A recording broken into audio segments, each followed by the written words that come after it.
état boo ko yore da ngay am tous les services techniques ñuy liggéey ak yow nga mun a sax woo des expertises externes ñoo xam ne duñu état privé lañu muy privé nationaux muy privé internationaux. diagnostic bi ñu ko defee diagnostic bi man tey su ma doon def diagnostic boobu laay jëlaat parce que diagnostic bi baax na wax nañu situation inondation Sénégal yépp génne les villes aligné leen sax 3 catégories villes yi nga xam ne am nañu plan directeur d'urbanisme ak des ouvrages d'assainissement villes yi nga xam ne am nañu plan d'urbanisme bi nga xam ne validé guñ ko mais amuñu ay ouvrages villes yi nga xam ne amuñu ñaar yépp donc les études sont là problème bi du étude ak problème du lu ñu war a def su ko déglu bu baax sama wax dama ne defoon nañu diagnostic bi ne lii la ñu ne léegi dañuy génneel nangam mooy budget bi ci war a dem budget boobu la ñu détourné yóbbu ko feneen yóbbuñu ko fi loolu mooy problème bi kon ku am dégg-dégg dama ne tey suñu defoon la ñuy wax ni moom la ñuy def du ñu am inondation yi sur la base du plan qui est là mën naa leen ko jox su ngeen paree ngeen lire ko sur la base du plan qui a été élaboré par les services techniques et sur la base du budget bi ñu waxoon nga xam ne dugaluñ ci sax 6%. Imagine su doon 100% ou comme ñu ngi en 1 an et demi moo des su doon 80% du budget dugal nañ ko ci inondation yi foog nga ni nañu am inondation yi donc problème bi foofu la posé wu c'est pas les solutions théoriques mais c'est à l'application que le Macky Sall lajj. Deuxième question bi nee na ndax dañ ko prévoir man wax dëgg yàlla liggéeyuma météo lii du sama spécialité mais dama ne ku yor état tu as les informations yi boo ko jotee nag ca ngay sukkandiku pour prévoir mais ñun lu ñu gëm mooy quel que soit hivernage bu am li ñu war a def li ñu diggee woon ni dañ koy def bu ñu ko defoon prévision ou pas parce que bi ñuy def lii c'était prévision la woon parce que prévision bu lalu ci lu ñu jot a dund ci ay inondation 2012 métti woon na trop fii Sénégal téléthon yi fu nekk ci Sénégal supprimer ay agence nangam donc loolu ñu def première année bi 2012 première année bi rek 2012 2014 ñoom defoon nañu 32 milliards ci affaire bi 32 milliards bu ñu jógee foofu 2014 2016 ñu def 8 milliards kese 2017 2022 ñu def 8 milliards kese donc ñoom lan moo tax à un moment donné ñu arrêté li ñu doon def bàyyi li woon farata nekk ci leneen loolu mooy problème bi maintenant mu ne qu'est-ce que je fais à l'Assemblée nationale xam nga Assemblée nationale institution la institution bi dans sa globalité am na problème sénégalais boo laaj na la ne man Assemblée nationale joué rôle bi mu waroon joué mais tekkiwul ni député yi nekk Assemblée nationale yëpp joué ñu seen rôle man de jàpp naa ni maa ngi joué sama rôle ndax lii ma def tey sax mbirum député la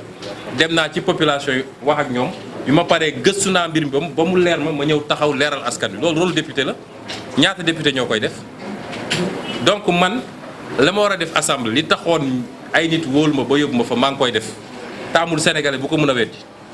gëw ma ko bokk boole kook salaire bàyyi mu assemblée nationale waxuma ko pour bàkku waaye ku jël 2/3 ci salaire am jox ko ay œuvre philanthropique xamal ni du salaire ñay séddoo xaalisu assemblée nationale di séddoo caisse noire bi di séddoo mission yi tout le temps ñi ngi entre 2 avions député am na député yoo xam ne sax dañuy dem Dubaï remplir seen i conteneurs ñëw di jaay biir assemblée sax léegi dañ fay jaay am na ñu fay commerce ñooñ ngeen war a laaj lan la ñuy def assemblée nationale mais man li may def assemblée nationale askan wi gis na Ndiaye nee na ndax ñu ragaluñu isolement sant woon naa question boobu fii ci bële passé ñun dañoo judd ci isolement màgg ci isolement ñun isolement tiitaluñu parce que ñun li ñu gëm ci politique mooy politique nekkal ci dëgg di jëf dëgg di wax dëgg ndax askan wi kenn moomu leen tàllal nañ suñu loxo ñëpp nag ñun d'ailleurs ñu ngi ci coalition temps yëpp c'est la coalition qui communique yéen a ngi génne communiqué coalition jot na yéen a couvrir seen conférence de presse dañoo am coalition nekk ak yeneen parti kon wéetuñu te ñu ngi continuer yaatal te nag ñu ngi sant yàlla nit a ngi jóge fu dee ci parti di ñëw ci ñun gisaguma ko jógee ci ñun dem ci parti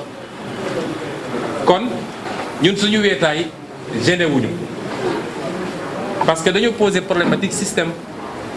amul kuy bokk ci système koo xam ne di nga bëgg a ànd ak ñun. xam nga soo seetee élection présidentielle bi li xew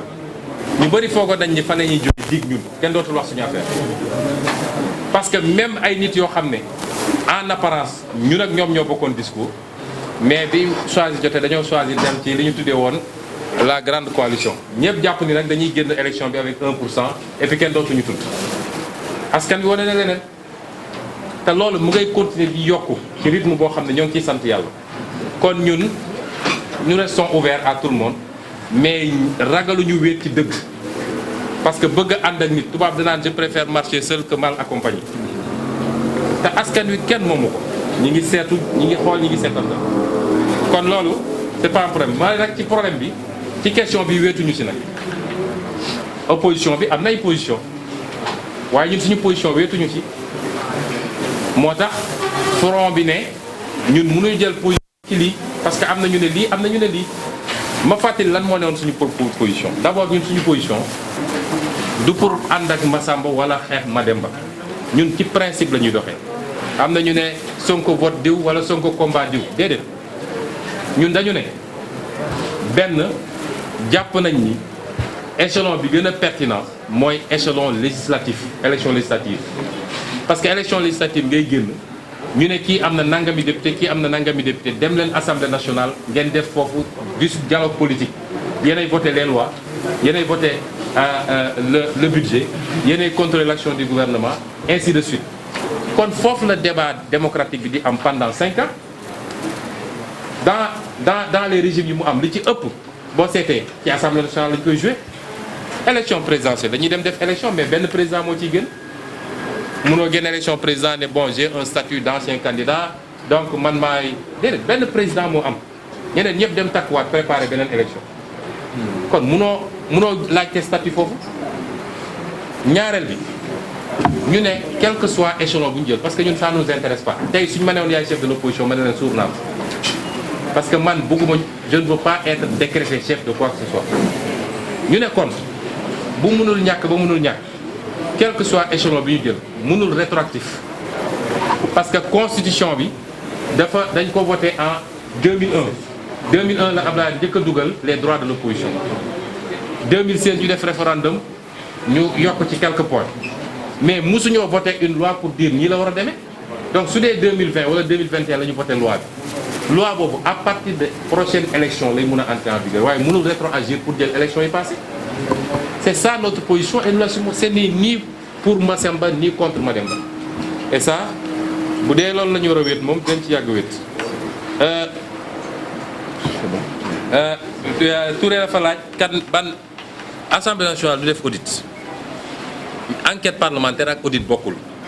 audit dafa am des entreprises spécialisées ci audit ñoon ñooy def audit assemblée nationale ay audition lay def woo Massamba waaw mais nu mu demee dégg naa lii et cetera après def benn rapport ñun coalition jot na bi ñu naan audit mooy nañu jël benn cabinet indépendant national ou international mu ñëw def audit nga xam ne politique du dugg ci c'est des techniciens purs sur et durs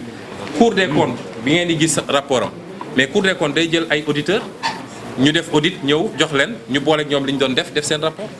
c'est ça dont on a parlé mais su duggee assemblée nationale rek c'est politique doo mos a gis majorité bi daal di génne un rapport pour enfoncer sa propre coalition ou son propre parti loolu perte temps la. alors dernière question bi dafa ne bu waa ji forcé ne day nekk candidat nangam li ma ci yàgg a tontu mooy benn c'est le combat du peuple. dafa am loo xam ne du combat Ousmane Sonko pris isolé man dama gëm ni peuple Sénégal fii mu toll nii moo mënatul nangu te li may dégg li may gis partout mag ñi ndaw ñi góor ñi jigéen ñi le discours est le même laa ne le peuple te xam naa ni moom Macky Sall su toogee palais renseignements généraux yi jox ko ay bulletins xam na lu peuple bi xalaat est-ce que fii ci salle bi fii ñi fi nekk muy journaliste muy militant muy keneen est-ce que am na kenn ku mën a nangu tey ni Macky Sall dafa war a déposer 3e candidature peuple bi ci boppam moo ko nanguwul. donc c'est un combat du peuple conseil constitutionnel ak ñoom seen xam nga ce pays là dafa amul justice